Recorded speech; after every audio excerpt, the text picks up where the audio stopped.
Our biological nature makes us learning machines. Because we begin from a base of complete ignorance.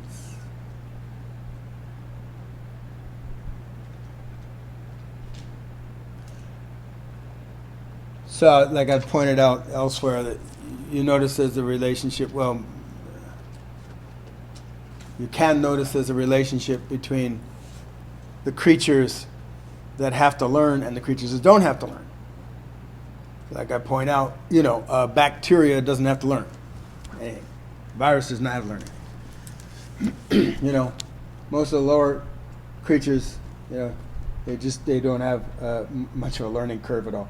When they are born, that's it. I suspect worms, snails. Frogs probably have some learning curve because they have to avoid the bullfrogs. They're going to eat them when they're tadpoles. Maybe, I guess that's just luck. I wonder if they have some kind of curve there. Catching flies with their tongue, they're probably, I don't know, maybe. You have to learn something. I don't know. But in any case, not much. See, so stuff comes. And then you see that the more that something's born where everything comes with the package. In other words, they're a done deal. When they're born, they have no learning capacity at all. You see? They don't learn a thing. That's called, we refer to the instinct or programming. See, that's all put into the thing, boom, born there, bop, no learning.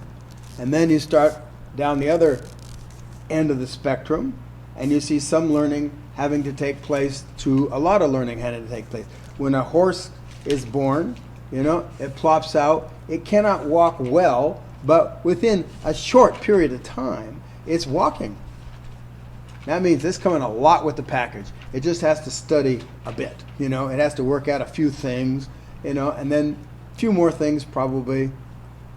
And likely too, in the horse world, there's social things they've got to work out as they grow.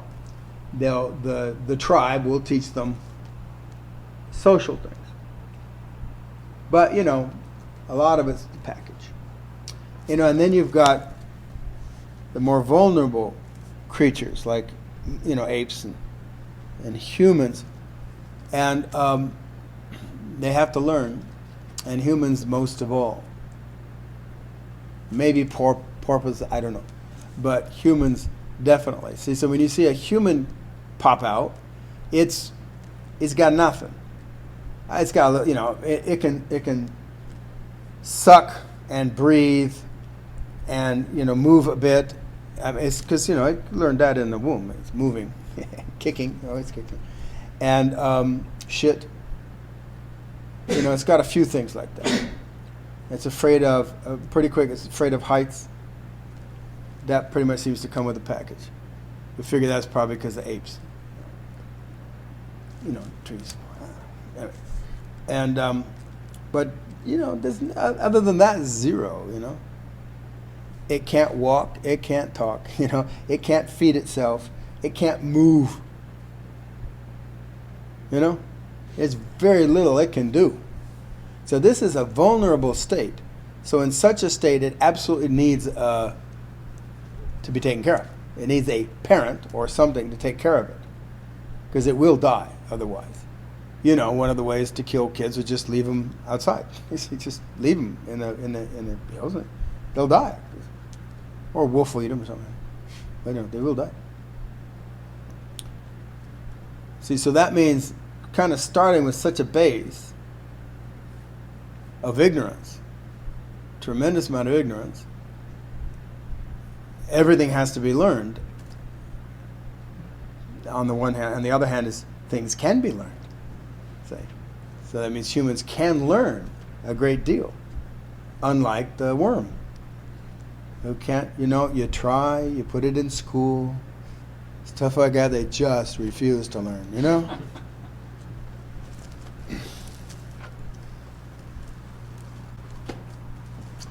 By design, this creates some overlooked existential consequences. without really understanding the dynamics behind these consequences, we still feel them in the background, and this results in blaming ourselves for deficiencies ill-defined.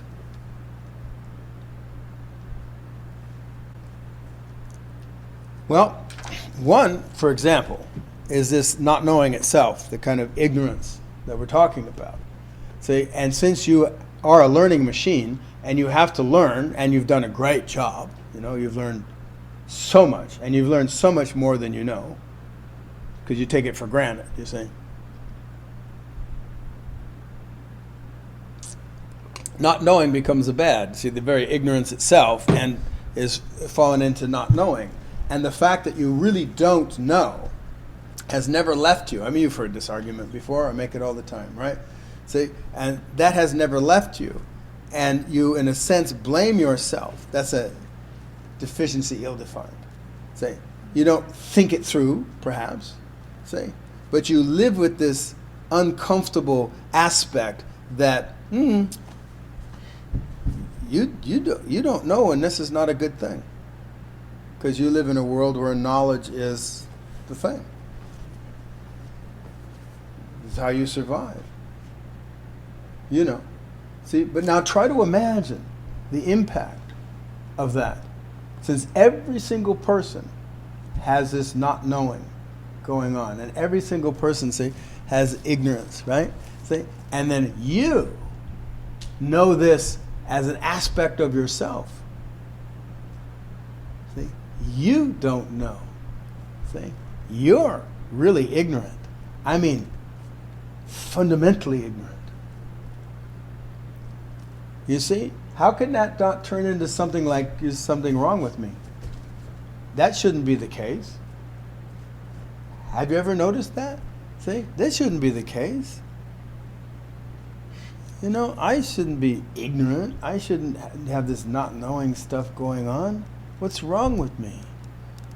That kind of thing. Now, obviously, this happens, people don't notice it. I'd say it happens anyway. Hi, I'm Brendan Lee, and I've been studying with Peter Ralston for 20 years. I really want you to know that no matter how many videos you watch or books you read, it pales in comparison to the power of the live workshops that we host here at the center or on Zoom. If you want to get serious and do work that makes a real difference, please check the links in the description to learn more. Thank you.